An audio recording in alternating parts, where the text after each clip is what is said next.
science of astronomy is one that has fascinated mankind from time immemorial.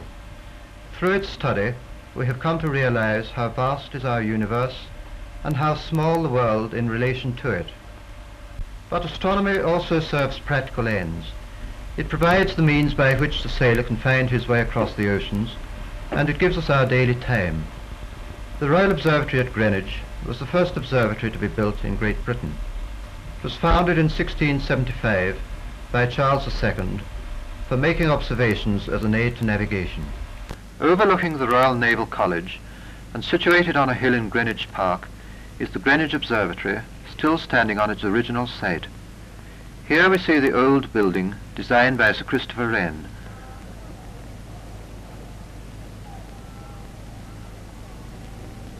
On the top of this building is the time ball, which is raised each day at 5 minutes to 1 and is automatically released exactly at 1 o'clock to provide a visual time signal for the use of ships in the docks and on the river.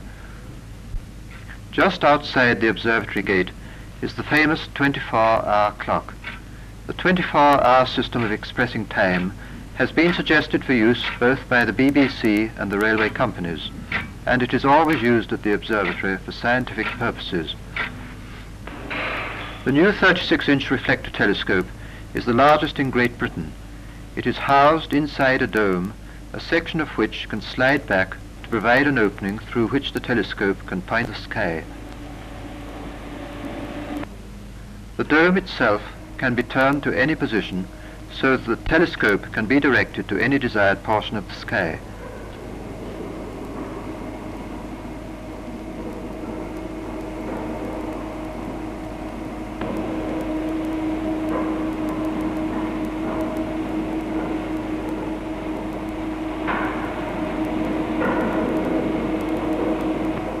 This magnificent instrument was presented to the observatory through the generosity of Mr. Yap to commemorate the work of my predecessor, Sir Frank Dyson. The telescope is provided with electrical controls by means of which it can be set quickly to any desired position. While the telescope is taking a photograph, it is turned slowly by clockwork to follow the movements of the stars across the sky. The moon is our nearest neighbour, and the telescope shows it to be a very mountainous body. The telescope is now being reset to photograph a different portion of the sky.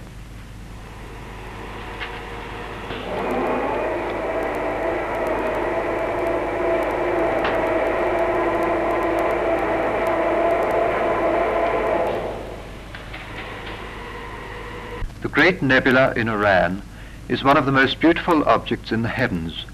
It is a great cloud of glowing gas which extends some 60 million miles. Another great nebula in Andromeda is a separate studied universe. It is so far away that the light by which this photograph was taken set out on its journey through space nearly 1 million years ago, and for all this time has been speeding towards us at the rate of 186,000 miles in 1 second. The main tube of the telescope is an open lattice framework to permit the free passage of air. The telescope is so delicately balanced that it can be turned with the pressure of 1 finger, although it weighs some 10 or 15 tons.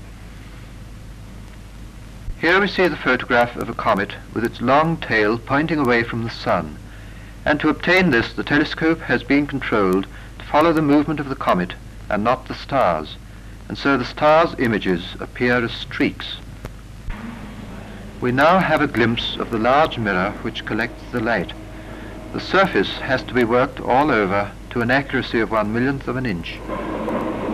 There is one phenomenon which always attracts great popular attention, and that is an eclipse of the sun, when the moon completely hides it, leaving a bright halo called the corona. It is an awe-inspiring spectacle, but unfortunately there will be no opportunity of seeing this in Great Britain until the year 1999. So you see, there is infinite variety in the heavens. We do not spend our time merely in watching for something new. It is by the patient and long continued investigations, and by the development of new methods, that the greatest progress in astronomy has been made.